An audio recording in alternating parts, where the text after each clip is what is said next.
Welcome to the Doctors on Social Media podcast.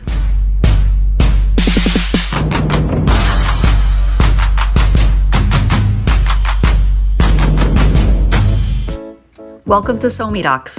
I'm the founder of this venture, Dr. Donna Coriel, a curious internist turned digital entrepreneur. I run this beautiful community and encourage you all to subscribe, engage, and join us at doctorsonsocialmedia.com. The following is an article that was published Insider Magazine, now transcribed for you to listen to. But don't just listen.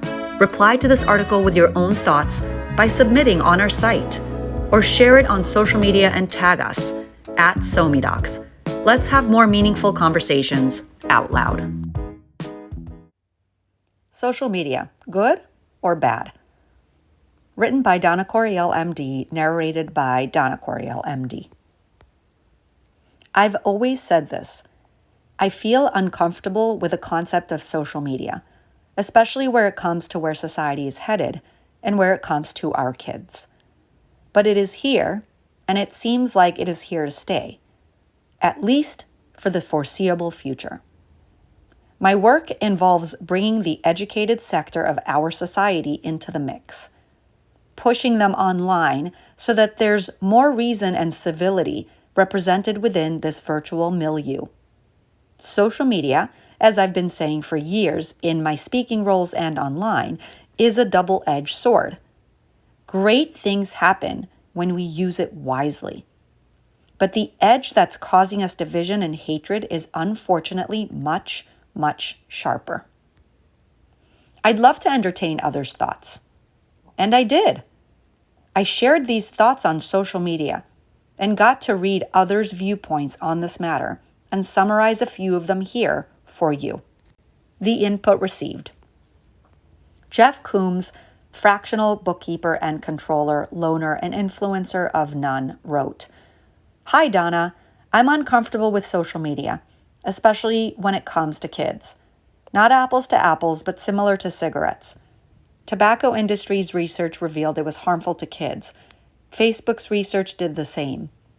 Expecting AI to be worse. Talk of government regulation is laughable. When was most recent federal legislation passed that effectively stemmed the tide of social media?" I happen to agree with Mr. Coombs. I've worried about this issue since the explosion of social media earlier this century.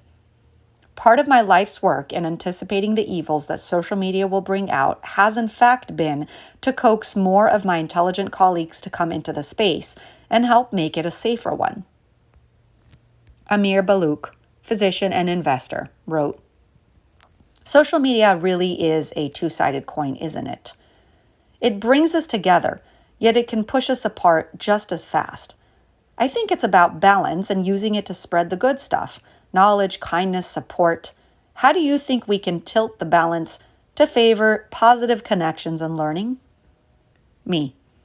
It's about balance for sure, and also about intention. My concern isn't so much about how we use it as we have good intentions.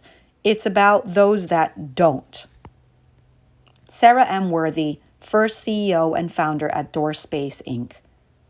Social media as a multi-way communication method for us to discuss and come to consensus on ideas is beautiful in its ideal form.